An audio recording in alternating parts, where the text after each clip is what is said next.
Is John Leonard, and I'm here to present Team D, which is me, John Leonard, and David Samuels, uh, proposal for our project. And what we want to do is build an interactive tool to help you save for retirement.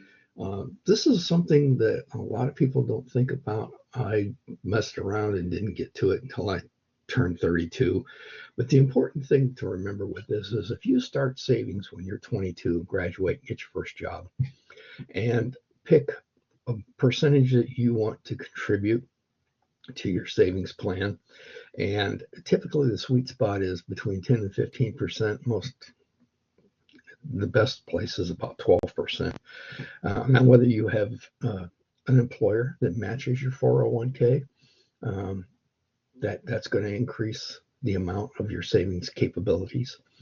But the nice thing about this is we're going to use an Excel spreadsheet to show what percentage of income you think you're going to make. That'll be one of the input boxes, and it will show um, a clear projection of your retirement savings based on these input scenarios that we're going to provide. Okay, and the neat thing is about this is it helps you to not only plan for your retirement, but you can see every month how this thing goes along. A 50-year career is only 50 times 12 months. That's 600 months. And I know that seems like a long time right now, but take it from me, you'd be surprised how quickly it goes by. And the nice thing about this is there's going to be input spaces, okay, to help you figure out what your projections of what you're contributing. And if you keep projecting that forward, how much money you'll have at retirement. To give you an idea, if you start when you're 22, put away about 12% of your income. And the key to this is you don't touch it. You don't even really look at it. You learn to live on the money that you're bringing home. Okay.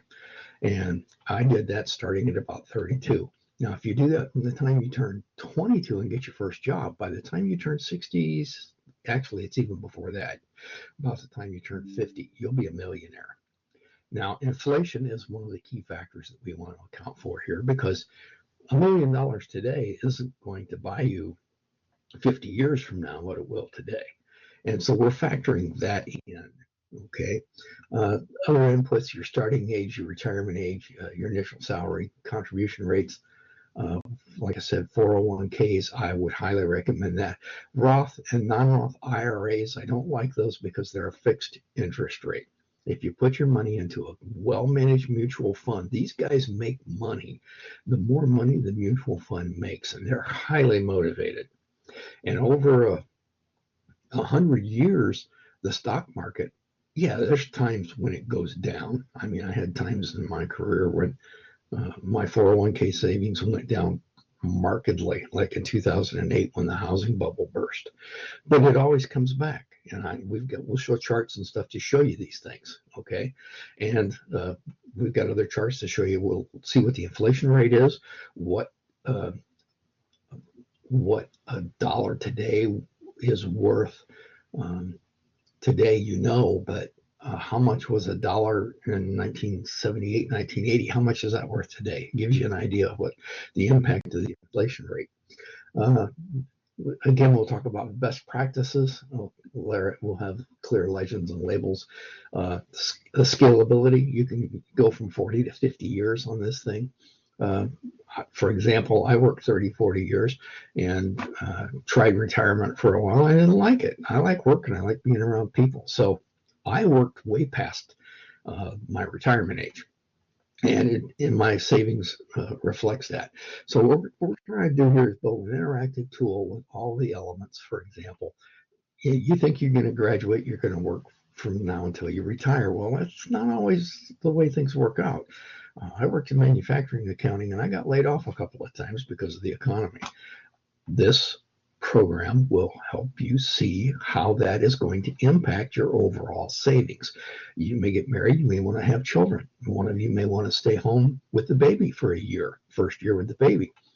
That's very valuable time.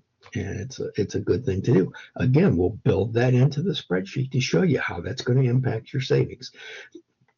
So this is just kind of a general intro to what we're doing here. I've got about 5 minutes on this. We welcome any input, the things that you want to see. For example, maybe you want to be able to put Roth money in there. Okay, and that's fine. Just keep in mind that if the stock market goes up or down, and a good mutual fund, they invest money in fixed income things too. Okay, that's why I strongly suggest people look at those. Again, the people that run those mutual funds, they get paid based on how much that mutual fund increases in value. So they're highly motivated to do the best job they can. And I can tell you that over my career, I didn't start saving until I was 32, and I've done very, very well. Okay. So again, any input you might have, any suggestions, things you might like to see in this visualization, we'll have accuracy and compounding and interest rates and things of that nature. We'll compound them probably monthly because that's typically when most 401k withholdings get deposited into the actual 401k. If you have any questions, give us a call. Certainly, again, appreciate any input or questions or requests that you might have. And at this point, I think I'll close the recording and we'll go from there. Hope you have a good day. Thanks again. Bye.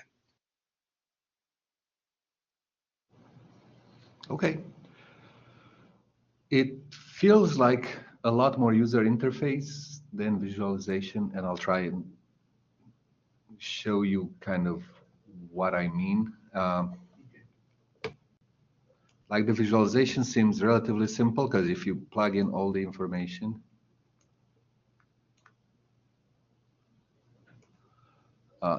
if the user has to introduce all of that, then really what you're getting back is a number. One number. This is how much you're going to save. $2,247,000. So it's not much of a visualization as is a kind of a data input from what I've seen. And here are, let me see if I can find some examples. Well, what we're going to do is build it into the model where if you want to change it, at any point you can change any of the variables. For example, to get a raise, okay, you want to put your new salary in there and it show how much more contributions you'll make and that rolls that forward with the interest rate. So in general, it does, based on a variety of inputs, gives you, like you said, one number, okay? However, you could go and change any of those inputs, and like I said, play what if, for example. Well, what happens if I'm 34?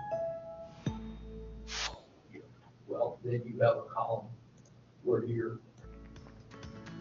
Embrace the journey, where each moment turns into a cherished memory.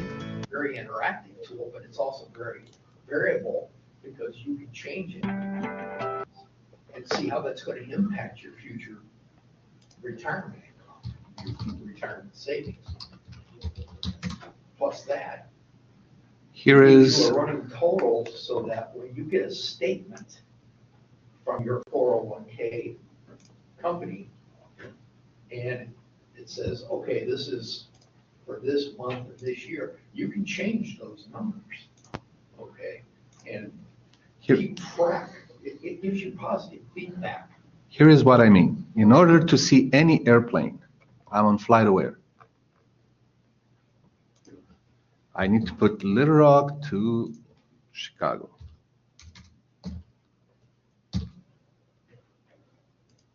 And hit, I haven't seen anything. I just entered data. I hit enter, and then I still don't see any flight track. I just click here, and now I'm finally seeing a flight track of sorts.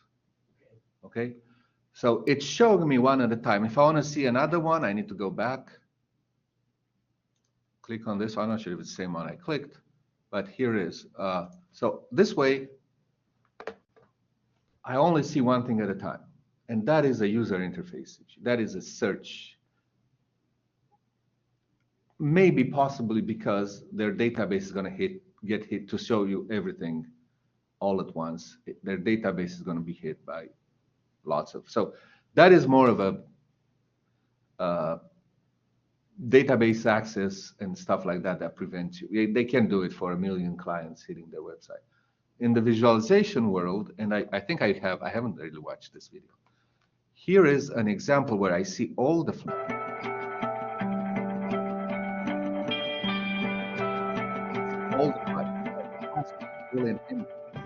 I'm interested in one of them. I can go click on it, or I can select all of them. Which in Madrid, maybe London, Paris. I can that, but I see the entire sea, all the fish in the sea. Rather, so can you transform it into something like this? Where I everything, and I drill down, and I might.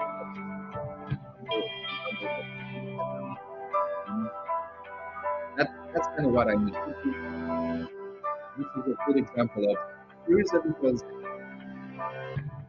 is a user where I only see one one. It's kind of the same thing for. Yeah, I've got it basically thought for design right now, as you could say, how much money do you want to have when you retire? I mean, it's the same thing you're saying here. How many flights or how many ways are there to make? No, but I see all the possibilities that. And you see all the possibilities. Well. But if you ask me, you're just giving that if it's more than a number, it can be. Here is another example of it. Oh, let's do.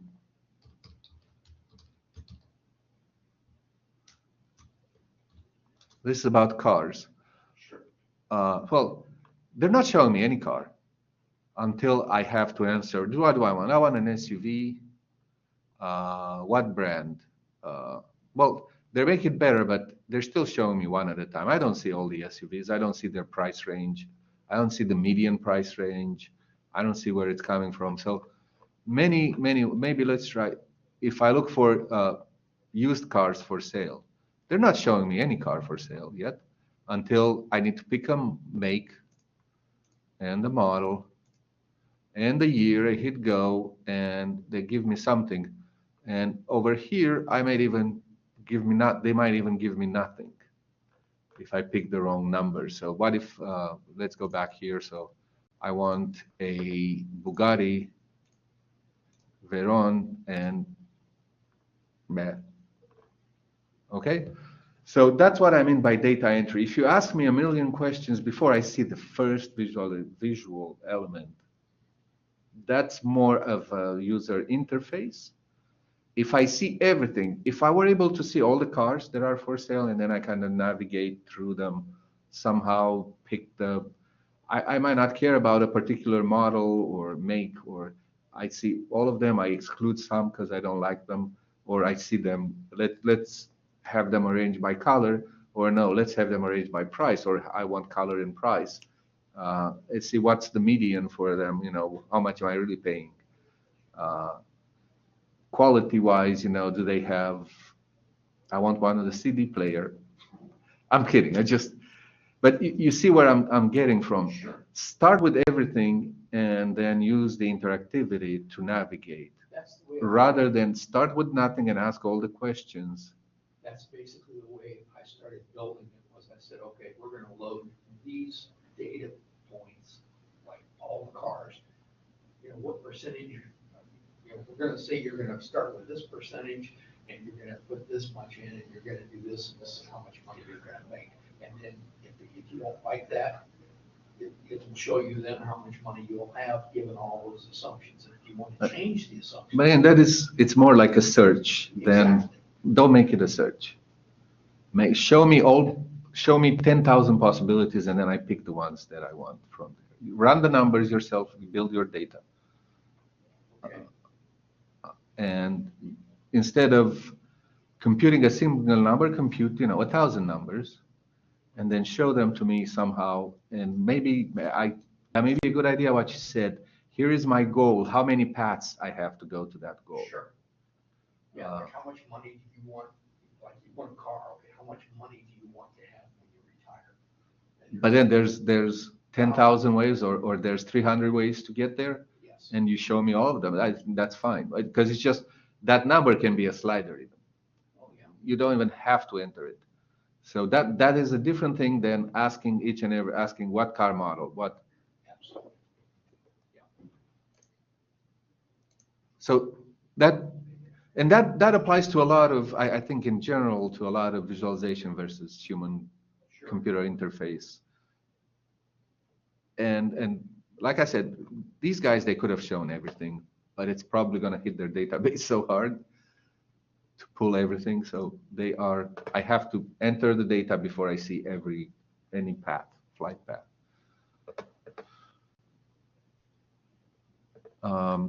Okay, so I think that's it with this, about this team.